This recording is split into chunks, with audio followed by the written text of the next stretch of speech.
Pada kesempatan ini saya mengajak saudara membaca Alkitab dari Lukas pasal 19. Lukas pasal 19 ayat yang ke-41 sampai ayat yang ke-44. Lukas 19 dari ayat 41. Dan ketika Yesus telah dekat dan melihat kota Yerusalem, kota itu, ia menangisinya. Ini kota Yerusalem, saudara, yang dimaksud. Yesus menangisinya. Jarang sekali kisah seperti ini. Yesus menangisi sesuatu. Dalam hal ini menangisi penduduk Yerusalem. Wahai betapa baiknya jika pada hari ini juga engkau mengerti apa yang perlu untuk damai sejahteramu. Tetapi sekarang hal itu tersembunyi bagi matamu. Sebab akan datang harinya bahwa musuhmu akan mengelilingi engkau dengan kubu, lalu mengepung engkau dan menghimpit engkau dari segala jurusan.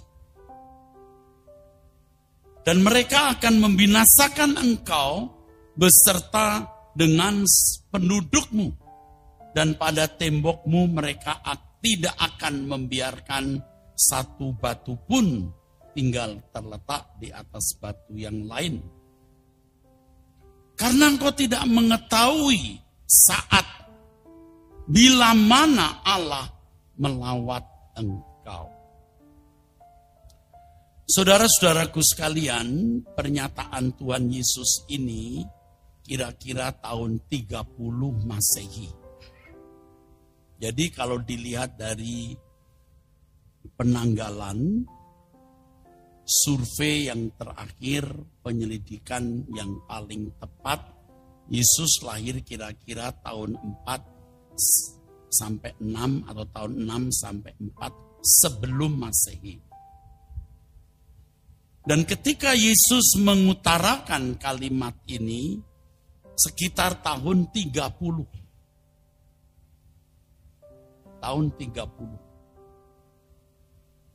Yesus mengutarakan pernyataannya ini tahun 30. Saudara perlu tahu bahwa 40 tahun setelah Yesus mengutarakan hal ini, Yerusalem jatuh ke tangan Jenderal Titus dari Roma. Jenderal Titus menghancurkan Yerusalem karena ada api pemberontakan yang direncanakan oleh orang-orang Yahudi. Dan kita tahu betapa ganasnya Roma menindas pemberontak. Mereka menghancurkan Yerusalem. Konon menurut mitos ada lempengan-lempengan emas di dasar bait suci. Karenanya laskar tentara Roma bukan hanya merobohkan gedung yang begitu megah yang dibangun Salomo dan diperbaiki oleh Herodes sejak tahun 16 sebelum Masehi, tapi juga menggali fondasinya. Karena mereka mau menemukan emas yang menurut mitos ditanam di dasar bait suci itu. Benar-benar saudaraku, hancur bait Allah yang begitu megah. Menurut sejarawan Yosefus, mayat-mayat bergelimpangan di jalan-jalan, baik orang tua maupun kanak-kanak. Dan Yesus juga di dalam Injilnya pernah mengatakan, tidak pernah hal itu terjadi sejak dunia dijadikan atau diciptakan. Artinya tidak pernah kota Yerusalem mengalami musibah, bencana seperti itu. Tragis. Yesus telah melihat dengan kacamata nubuatan, dengan kacamata marifat dari Bapa di sorga. Dan ia menangisinya. Betapa sayangnya Tuhan kepada kota itu.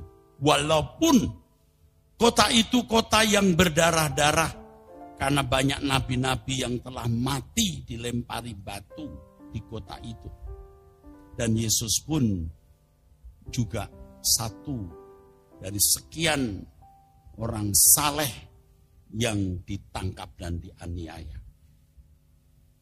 Yesus berkata, wahai betapa baiknya jika pada hari ini juga engkau mengerti apa yang perlu untuk damai sejahteramu. Wahai betapa baiknya jika pada hari ini juga engkau mengerti apa yang perlu untuk damai sejahteramu. Artinya kalau kamu tahu bisa menghindarkan diri dari bencana itu, wahai betapa baiknya. Engkau bisa berantisipasi, engkau bisa menghindarinya. Tetapi sekarang hal itu tersembunyi bagi matamu.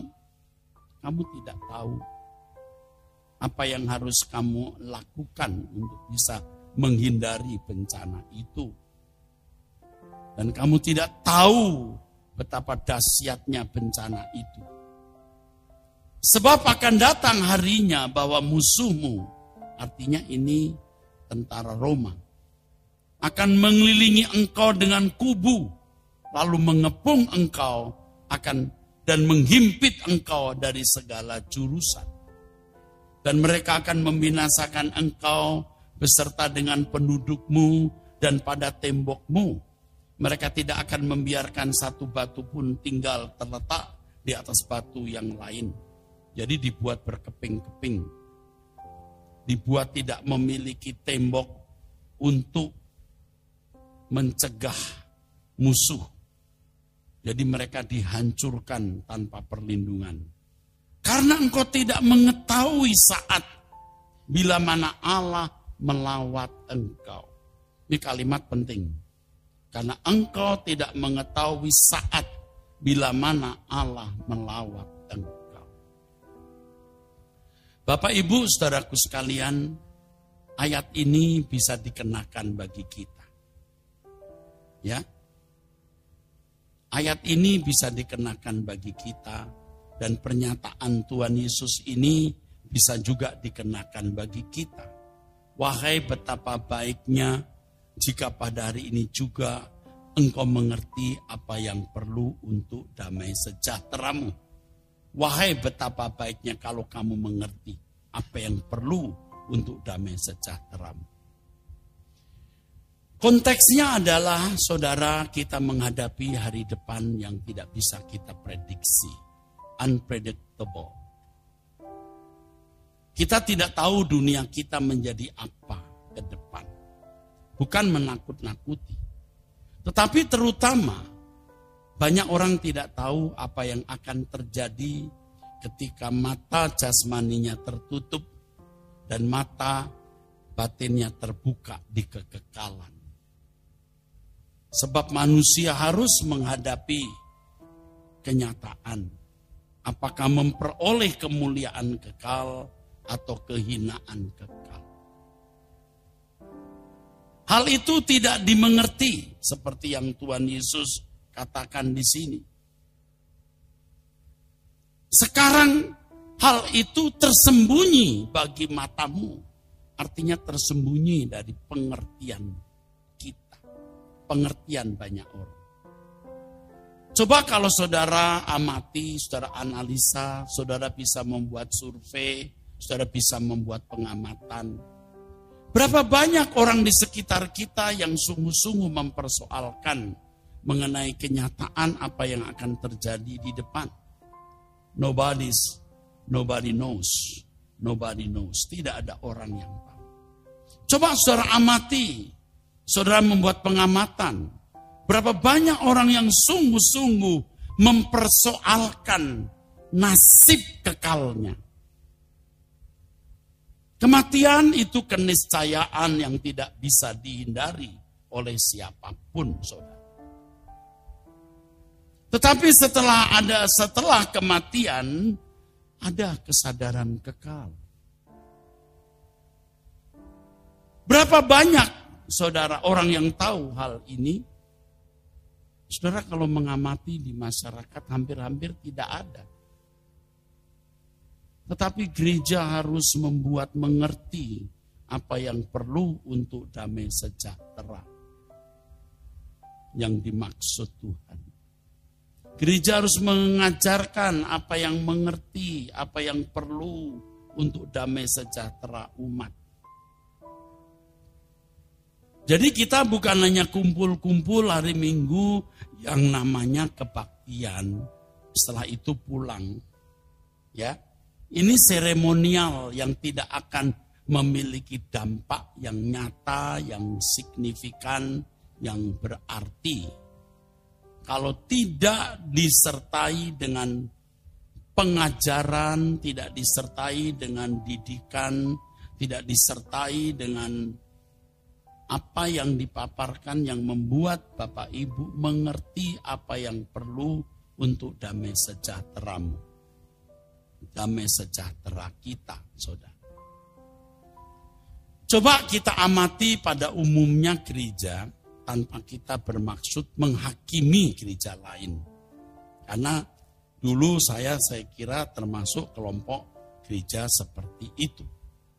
Jemaat datang, ya kita berharap jemaat diberkati, ya.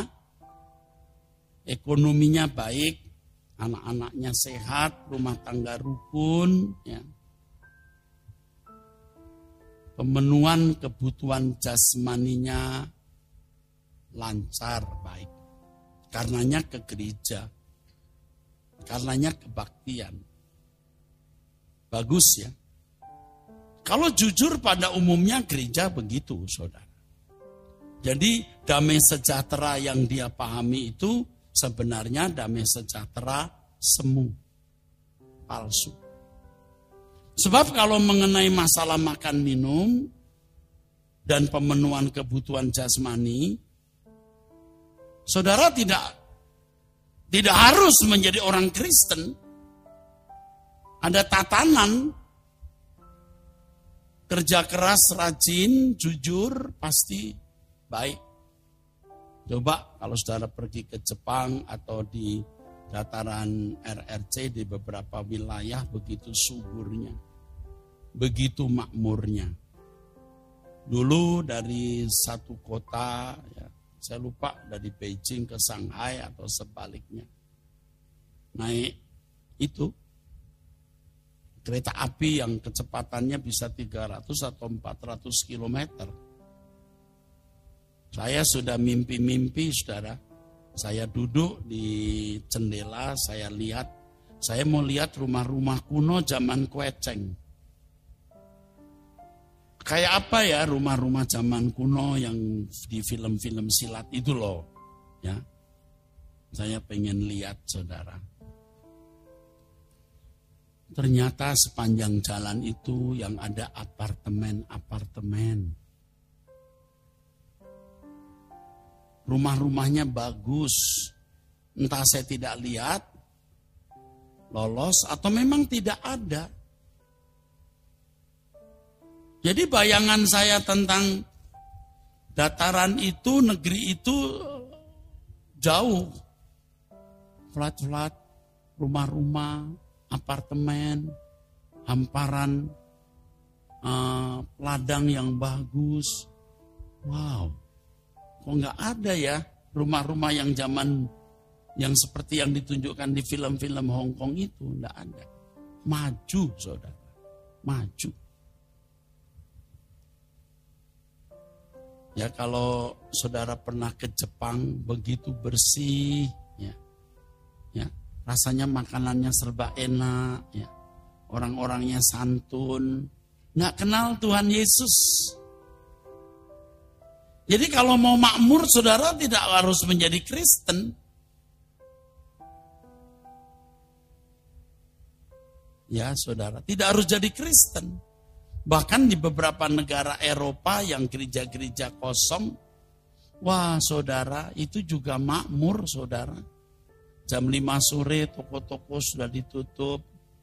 Mereka kumpul di kafe atau semacam ya kafe begitu. Ya, rumah-rumahnya tidak ada pagarnya, aman. Kalau di pinggiran kota, di suburb gitu. Saya pernah menginap atau tinggal di lingkungan itu. Wah, bagus. Gereja sepi. Tidak perlu ke gereja. Tidak seperti abad pertengahan, minggu pagi ya orang-orang barat sudah rame-rame datang ke gereja. Sekarang gereja sepi sudah. Kasihan. Saya mengunjungi gereja, buset, sepi banget saudaraku. Sedih sekali. Kalau ada juga orang tua atau orang-orang di luar, ya bukan native ya, bukan orang setempat. Tapi makmur, nyaman. Kadang-kadang ada orang jualan sayur apa gitu, juga nggak ditunggu, saudara, dikasih angka aja harganya berapa, kita taruh dulu situ, kita ambil barangnya. Kalau ada timbangan, nimbang sendiri, kita bawa pulang, uangnya taruh situ. Coba di sini yang katanya beragama ya, bertuhan, timbangannya juga hilang, saudara. Timbangannya juga hilang. Tapi mereka tidak tahu apa yang baik untuk damai sejahtera mereka loh. Nggak tahu. Sebab yang mereka tahu itu hanya pemenuhan kebutuhan jasmani. Saya pernah mention, saya pergi ke Eropa Timur di sekitar wilayah Ukraina, Prague. Saya tidak tahu kalau hal itu memberi pelajaran rohani yang berharga. Ya, saya dengan istri dan anak-anak waktu itu. Begitu nyaman, saudara. Langsam. Makmur, tenang. Ya, apartemen-apartemennya masih apartemen mungkin sudah berusia 100-200 tahun kali, udah tua, tapi bagus-bagus, kokoh. Kalau malam minggu di People Park, mereka kumpul, mereka nari-nari, ada yang fun dining, ya tidak jauh dari situ bisa melihat semacam alun-alun gitu, People Park ya. Wah, bahagia ya. Tapi kalau sekarang perang, Anda bayangkan mereka jadi, maaf dalam tanda kutip, seperti gembel. Terlunta-lunta di negeri asing. Bahkan di negeri asing pun pemerintah yang menampung ya, di antaranya meletakkan mereka di beberapa hotel, entah hotel mewah atau tidak. Saya kira pasti hotel yang tidak mewah. Begitu diperhatikan, tetapi masyarakat lokalnya jadi cemburu. Nah, susah kan saudara? Sudah jadi refugee, tapi juga dicemburui oleh masyarakat. Ya mungkin tidak semua negara Eropa begitu, masyarakat Eropa begitu. Lalu kita lihat hari-hari ini bagaimana perang Gaza. Jelas itu di televisi dan berbagai media porak-porandanya jalur Gaza, saudara. Ternyata jalur Gaza tidak tidak buruk-buruk amat ya, gedung-gedungnya juga bagus, saudaraku. Mungkin lebih baik dari West Bank. Kalau di West Bank saya berkali-kali ke sana, berkali-kali. Tapi jalur Gaza saya lupa apakah pernah atau tidak. Tapi yang jelas itu ternyata bangunannya bagus-bagus dan. Tapi berpuing-puing hari ini, jadi puing. Saudara, hidup tidak dapat diprediksi atau tak dapat diramalkan. Unpredictable. Jadi kalau kita mau bicara mengenai pemenuhan kebutuhan jasmani, ada tatanan atau hukum. Saudara kerja keras, rajin, giat, cukup. Tuhan pasti memberkati karena itu order, tatanan yang Tuhan telah buat. Tidak hanya itu berlaku bagi semua orang. Jadi gereja jangan menyesatkan jemaat dengan memberi semacam kesan walaupun tidak diucapkan tapi secara impresif, secara pesan seakan-akan dengan bergereja akan lebih mudah mengumpulkan rezeki, mudah sehat, mudah menyelesaikan masalah. Itu menyesatkan. Jemaat harus bertanggung jawab, kerja keras, rajin, jaga pola makan, pola hidup yang baik. Tuhan pasti memberkati. Tetapi yang perlu untuk damai sejahtera kita bukan itu. Itu tidak usah dipersoalkan lagi. Tolong gereja jangan menjadi ruangan praktek perdukunan. Praktek perdukunan yang memberikan solusi mudah secara mistik. Orang tidak dapat jodoh, dimandiin bunga 7 rupa. Break, langsung kenceng di pasaran. Jadi tidak laku kawin, jadi punya pesona dari perjaka ting-ting sampai om tong-tong. Tertarik. Tapi kan kalau orang Kristen, kalau saya ya ditanya, om doakan supaya dapat jodoh. Oke, bagus. Ya, gampang kok. Modal cuma ngomong, gampang. Tapi kamu harus melihat satu rencana Allah apa dalam hidupmu. Kalau kamu wanita, coba dandan yang cantik, yang bersih, jangan galak dan garang. Kalau kamu galak garang begini, pria lihat kamu juga udah nggak nepsong. Begitu lihat, waduh, udah deh. Daripada gua kawin sama monster ini, bisa mati muda. Jadi wanita juga yang teduh, yang lembut. Kalau pria, om doakan saya om supaya saya nikah. Kamu kerja apa? Anggur om. Bagaimana mau didoakan? Gigimu kuning-kuning. Kamu kumal. Wanita mana yang mau sama kamu kecuali wanita gila? Jadi bukan gampangan didoakan dalam nama Yesus lalu bisa dapat jodoh atau kalau restoran biar laris. Itu model perdukunan yang pergi ke Gunung Bromo ambil pasir lalu restorannya ditaburi pasir jadi rame. Nah begitu. Kalau mau restoran rame yang bersih, pelayan-pelayannya juga suruh bersih, jangan bau ketek. Loh iya kan kita dilayani. Ini kan bukan, saudara pasti juga mengalami dilayani pelayan restoran ini.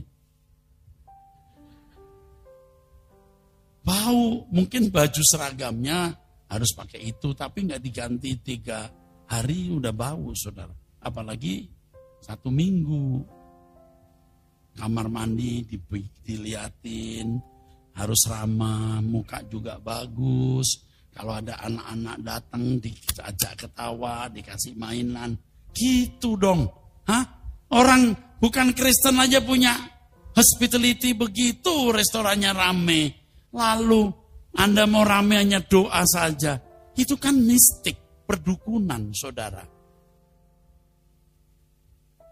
Malah saya pernah dengar ya orang punya restoran di sebelahnya ada ruang doa. Jadi pendoa syafaat ditaruh di situ. Ini apaan sih? Dia pikir itu Tuhan jadi kayak perdukunan tuyul yang orang digerakkan datang mampir. Nggak begitu. Makanan enak, bersih, Kalau perlu encinya sendiri yang di depan berkata, Bu, ada.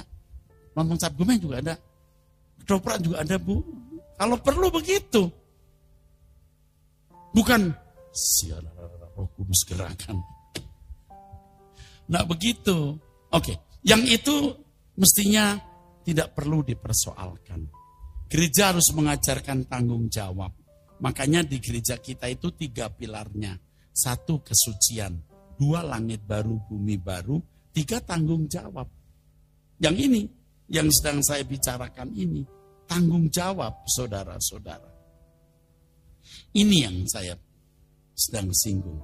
Tetapi, yang dimaksud Tuhan dengan damai sejahteramu, mengerti apa yang perlu untuk damai sejahteramu.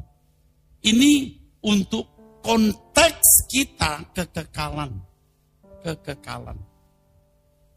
Jadi seperti Tuhan melihat kota Yerusalem yang pasti hancur. Dunia ini pasti hancur. Pasti. Nggak usah pakai analisa rohani. Pakai analisa logika saja dengan banyaknya senjata berhulu ledak nuklir. Aduh saudara, selesai bumi hancur saudara. Ya kita harap perang Gaza tidak merembet ke Syria, tidak merembet ke Lebanon, apalagi Iran. Ya Iran ada agak nakal ya kelihatannya. Kelihatannya, saya tidak boleh salah ngomong di sini. Ya yang nyerang kapal Amerika lah, memberi senjata ke orang-orang tertentu ya. Lalu Israel yang waduh tidak ada belas kasihan saudara. Hajar kita kalau lihat waduh. Kita nggak pro Israel, nggak pro Gaza, nggak pro siapa-siapa. Kalaupun pro di dalam hati saja. Jangan di sini ya. Ngerti maksud saya ya? Jangan menambah masalah ya. Tapi Iran ini jangan sampai nanti Iran. Sekarang Turki berkata yang terakhir, Benjamin Netanyahu must be punished, harus dihukum. Ya nggak tahu ya, karena beritanya cuma itu. Saya kan nggak ketemu Pak Benjamin, juga nggak ketemu ya penguasa Turki itu. Ini kalau berkembang terus juga bisa rame, saudara. Bisa. Perang Ukraina juga belum selesai. Dunia ini pasti hancur. Kalau dunia belum hancur, saudara masih hidup, mungkin saudara lebih dulu meninggal. Dan setelah meninggal ya, gereja harus mengingatkan bahwa saudara dan saya adalah makhluk kekal. Ini yang mengerikan. Ini yang mengerikan. Ini tersembunyi di mata banyak orang. Itu tersembunyi bagi matamu, kata Alkitab. Berapa banyak orang yang serius mempersoalkan kekekalan, saudara. Kematian itu pasti. Seperti Yerusalem pasti hancur. Yang karenanya Yesus melihat kota itu menangisi. Tidak lebay, tidak berlebihan. Yesus bisa menangisi banyak orang hari ini. Jangan-jangan juga menangisi sebagian saudara. Dan Yesus berkata, wahai betapa baiknya jika pada hari ini juga engkau mengerti apa yang perlu untuk damai sejahteramu. Saya sebagai pelayan Tuhan harus memberitahu agar saudara mengerti apa yang perlu untuk damai sejahtera saudara. Jadi kalau mengenai masalah pemenuhan kebutuhan jasmani, tolong deh jangan jadikan core bisnis gereja. Karena ada tatanan itu. Kita memberikan jemaat dorongan ya. Inspirasi untuk kerja keras, tanggung jawab, jaga pola makan, pola hidup yang baik. That's enough. That's enough. Tetapi yang tidak diajarkan oleh dunia. Kalau dunia mengajarkan tanggung jawab, kerja keras, pola makan, pola hidup yang baik. Dunia juga mengajarkan. Tetapi apa yang tidak diajarkan gereja, dunia, yang diajarkan gereja apa yang perlu untuk damai sejahtera kita di kekekalan. Dan ini Bapak Ibu, saudara-saudara sekalian, mohon bisa mengerti. Waktu saudara tadi masuk, ya saya naik, saya lihat beberapa wajah. Tuhan tahu saya bicara ini tidak saya elaborasi, saya buat-buat. Saya merasa berhutang. Saya berhutang kepada saudara. Berhutang tugas. Berhutang tugas. Bagaimana saya benar-benar bisa mengarahkan saudara ke langit baru, bumi baru. Serius, saudara. Saya tahu banyak orang juga, atau ada orang yang skeptis terhadap gereja, karena skeptis terhadap Tuhan juga, skeptis terhadap gereja, skeptis terhadap pendeta. Ya saya juga mengerti ada gereja-gereja yang memang menjalankan pelayanannya hanya karena organisasi, mungkin juga uang, ya. Dan pendetanya juga cari nafkah dari gereja. Cara mudah jadi kaya, cara mudah memiliki fasilitas dan kehormatan. Dan orang ada yang skeptis terhadap pendeta. Jadi kalau memandang pendeta itu despise, looking down, despise, merendahkan. Saya tahu, saya manusia yang punya nurani, saudara. Walaupun saya bukan Tuhan, tapi dengan usia 64 tahun memasuki 65, saya juga punya nurani dan sudah pengalaman banyak. Jadi kalau orang skeptis terhadap Tuhan, skeptis terhadap gereja, apalagi pernah kecewa terhadap gereja, lihat pendeta juga skeptis. Saya diam. Dan itu sebenarnya yang membuat saya berusaha untuk memiliki nafkah bukan dari gereja. Yang lain full timer harus dari gereja. Tapi saya sebagai senior pastor sebisa-bisanya, dan memang saya bisa hidup tanpa kolektor. Supaya saya bisa bicara lugas, tegas, harus ada satu yang dikorbankan saya untuk itu. Jadi kalau orang skeptis terhadap Tuhan, terhadap pendeta, lalu memandang pendeta seperti cari keuntungan, ya, yang konyol, ya, cari uang gitu, lalu memandang rendah, saya diam. Tetapi di dalam hati saya berkata, aku berhutang kepadamu. Aku ingin kamu mengerti betapa dahsyatnya kekekalan. Kalau sampai kamu terpisah dari Tuhan, betapa mengerikan keadaan itu. Tapi mereka tidak mengerti, tersembunyi bagi mata mereka. Saudara jangan skeptis. Tuhan tidak kelihatan tapi dia hidup. Dia nyata. Saudara boleh kecewa, pernah kecewa terhadap gereja atau pendeta. Tapi tidak semua gereja itu brengsek. Tidak semua pendeta itu brengsek, saudaraku. Pasti Tuhan masih sisakan gereja-gereja yang baik. Pendeta-pendeta yang serius melayani Tuhan. Dan carilah gereja seperti itu. Kalau saudara memandang gereja di sini baik, datanglah. Kalau tidak, silahkan saudara cari gereja lain dengan senang hati. Kita masih berteman, saudara ke gereja lain. It's okay. Kita tidak cari keuntungan materi kok, ya saudaraku. Saya kira Pak Franky yang sekarang sementara, pejabat sementara, juga tidak saudara gaji. Beliau ini associate professor. Beliau dosen di salah satu universitas di Mustopo, ya Pak. Gereja ini nggak menggaji beliau. Beliau duduk di sini dengan istri untuk melayani. Sudah langka gereja macam ini, bukan sok. Saya juga sudah panjang melewati perjalanan hidup, jatuh bangun. Yang akhirnya saya memilih Tuhan. Saya memilih pulang, saya memilih berkemas-kemas.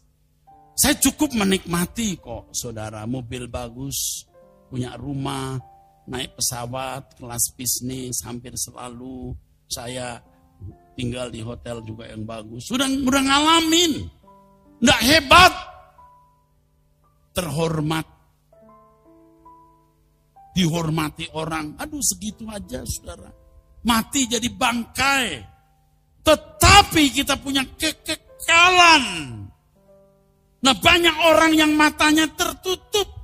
Hal itu tersembunyi bagi mata banyak orang. Saudara jangan tidak tahu. Di sini kami memberitahukan hal itu. Bukalah pikiran dan hatimu untuk melihat realita ini. Katakan amin. Serius, oke boleh tepuk tangan. Kita bukan gereja hebat yang bagaimana gitu saudaraku. Tapi gereja yang serius memikirkan kekekalan, karena itu apa yang perlu bagi damai sejahtera kita.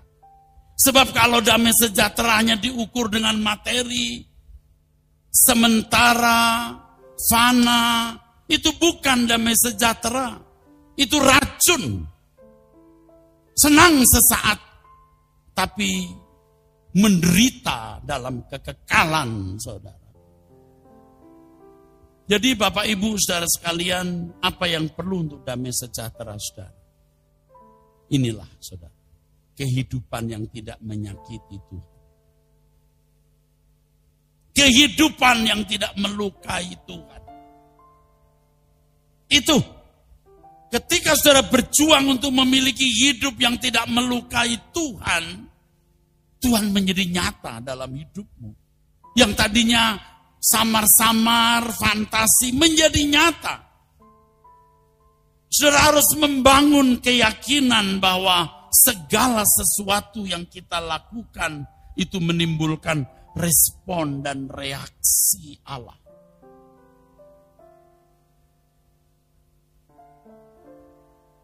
Mata kita tidak melihat Tuhan, pikiran kita kadang-kadang juga tidak cun.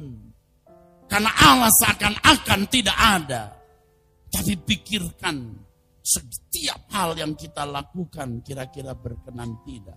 Dan kalau saudara memperkarakan, saudara akan menjadi cerdas. Dimulai dari hal-hal yang umum. Semua yang melanggar hukum moral umum yang kita semua tahu, jangan lakukan. Dimulai dari situ. Menanjak lagi sikap hati. Kebencian, dendam, pasti Tuhan tidak berkenan. Anda juga tahu, hindari. Rasanya kesel, benci, mau balas dendam, mau maki-maki, tahan. Berat. Saudara akan terlatih itu. Sampai pada hal-hal yang paling kecil. Sehingga lantai hatimu menjadi bersih. Roh Kudus pasti menuntun kita, saudaraku. Tidak mungkin suatu hari orang berkata, Tuhan, saya tidak tahu kalau ini salah. Tidak mungkin, Tuhan pasti beritahu. Kalimat yang saudara harus bawa pulang pada siang ini adalah jangan melawan Tuhan. Jangan sombong. Kalau orang sudah keburu pinter, terhormat, kaya, sombong. Dia tidak maki-maki Tuhan, mungkin masih ke gereja, hatinya sombong. Biasanya orang-orang seperti ini memiliki ketegaan yang tinggi terhadap orang lain. Tidak berbelas kasihan. Semua pakai akal. Meliciki orang lain. Kepentingan uang di sini. Dia pikir orang tahu. Orang tidak tahu. Orang tahu pun dia nggak peduli. Dia pikir tidak ada perhitungan. Alkitab berkata, saudara. Tuhan akan memperhadapkan kita kepada pengadilannya. Dan betapa mengerikan hal itu, saudara. Tuhan akan memperhadapkan segala sesuatu yang kita lakukan. Saya tidak bisa menyelamatkan saudara. Gereja ini tidak bisa menyelamatkan saudara. Kalau saudara tidak menyelamatkan diri sendiri. Artinya saudara harus nurut. Nah, salah satu langkah yang saudara harus lakukan dan ini saudara bisa buktikan akan mengubah hidup saudara. Doa pagi. setiap hari kita doa pagi jam 5. Sebelum jam 5, setengah 5, jam 5 kurang seperempat, saudara bangun, saudara siap-siap jam 5 melalui Truth ID. Ya Pak ya, Pak Evan, Pak Effendi ya. Truth ID nanti ditampilkan. Tidak ada kepentingan dan keuntungan apa-apa saya dalam hal ini, kecuali saya hanya ingin saudara selamat. Dan ini tidak mudah karena karakter kita terlanjur buruk-buruk. Jadi kita mau dikikis lewat doa pagi. Lakukan saudara. Buktikan hidup saudara akan berubah. Saya pimpin terus doa pagi kecuali saya sedang naik pesawat di luar kota. Saya pimpin terus. Tidak ada hari tanpa bangun pagi. Istri saya tahu saya tidak pernah sedikit pun terlambat. Apa sih yang dibelain? Saya mau benar. Kalau saya sembarangan hidup, saya juga bisa enggak benar. Saya mau benar. Saya mau hidup benar. Saya bangun pagi. Yang kedua, saya punya tanggung jawab jiwa-jiwa. Saya doa pagi, kecuali saya tergeletak di rumah sakit seperti bulan Juli tahun 2021-22 ya, yang varian Delta itu. Saya tahun lalu. Jadi kita sudah 3 tahun loh ini. Nanti bulan Januari itu 3 tahun doa paginya. Dan kami punya komitmen kita adakan terus sampai kiamat. Hari Minggu pun doa. Saudara, saya sakit, tidak punya suara pun masih pimpin doa. Saya panggil orang datang, duduk di situ, kamu yang nyanyi, gua yang pimpin, lu yang nyanyi. Karena saudara, ini akan mengubah hidup saudara. Katakan amin. Saudara dengar khotbah begini, kalau nurani saudara bersih, saudara akan tahu pendeta ini gak nyari apa-apa, dia cuma pengen gua selamat itu loh. Pendeta ini cuma ingin gua ini benar, itu aja. Setelah itu udah kita gak kenal. Toh kita ketemu nanti di langit baru, bumi baru. Amin. Begitu saudaraku ya. Ya gereja ini harus menjadi rohani. Benar-benar harus jadi rohani. Ya.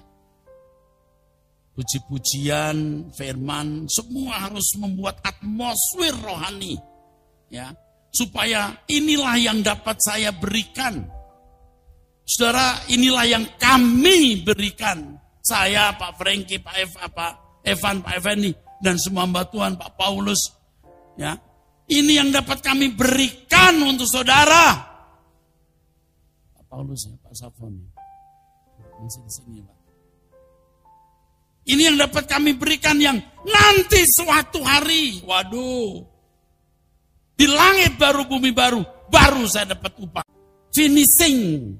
Supaya saya harus menyelesaikan tugas ini sampai saya mati. Saudara itu berharga sekali.